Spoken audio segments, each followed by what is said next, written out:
Do you see this? Do you see what I don't have here in my hands? That's right.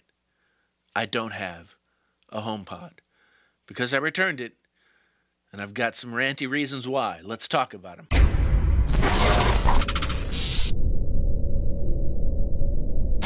Hey there, friends on YouTube. My name is Jason, sometimes known as the JTL. This is Painfully Honest Tech. Tech so honest it hurts. Pow.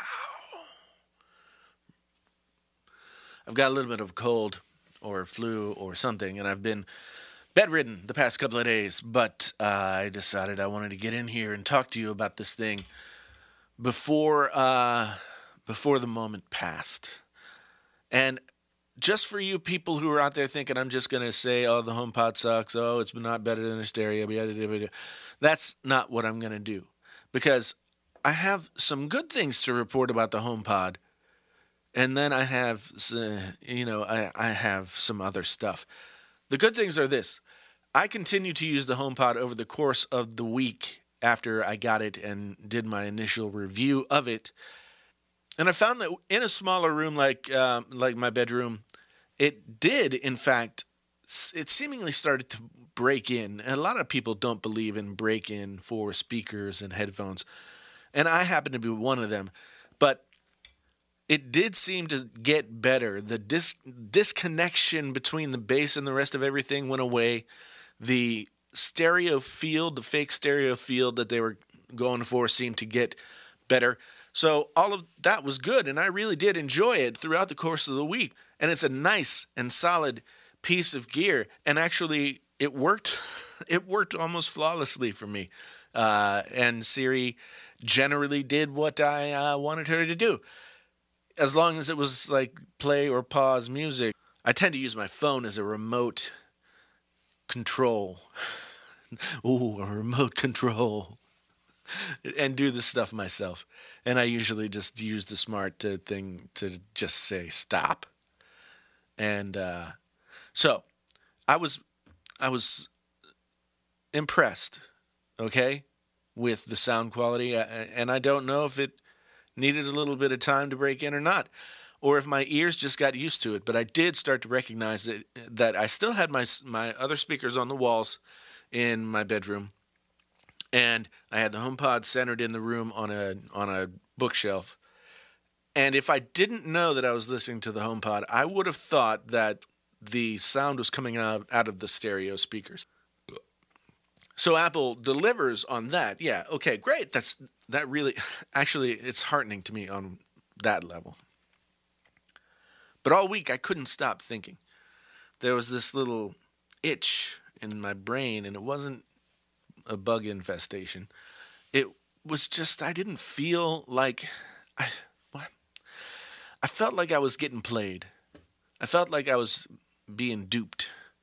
I felt like a boondoggle of sorts. And it's a familiar feeling if you're an Apple customer, as I am, and as many people are. It seems like too often these days, Apple is selling us products, and they're saying, oh, but the feature you really want is coming later.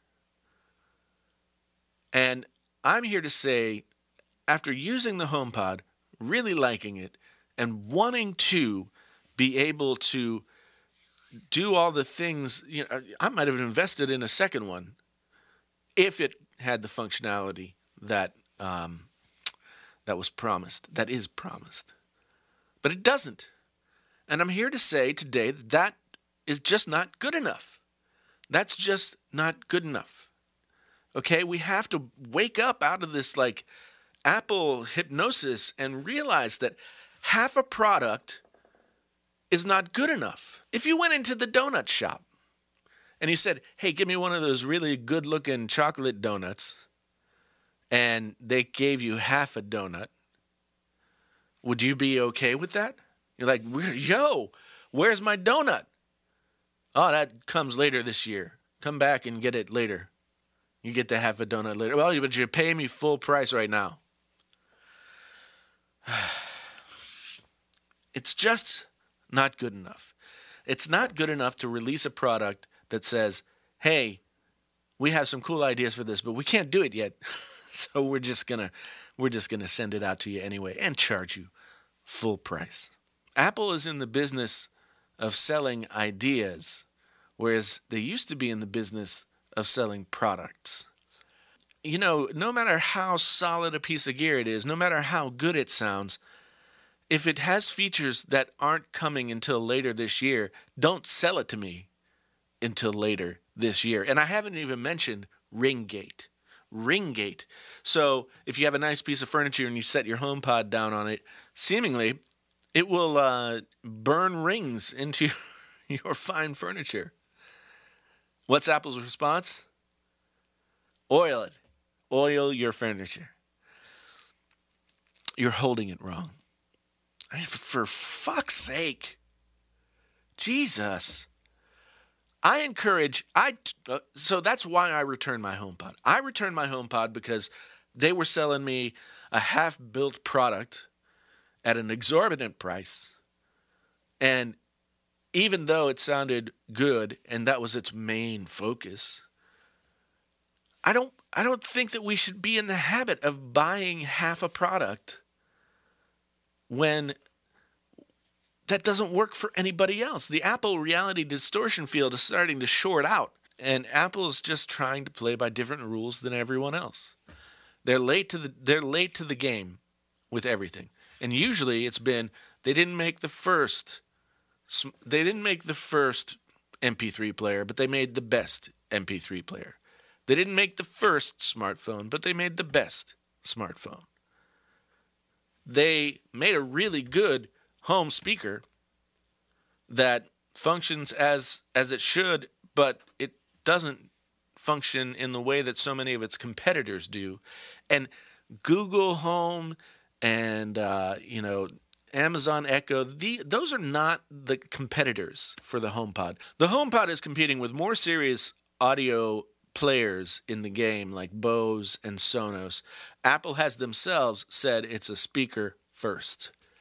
And right now it's only a speaker.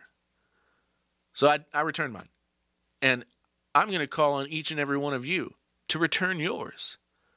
And leave a little note that says, hey, it's not good enough to just give us a product that doesn't have all of its features, that fucks up our furniture. That's not good enough. It's insulting to tell me that I need to oil my furniture when your product screws it up. So that's what I did. I sent it back.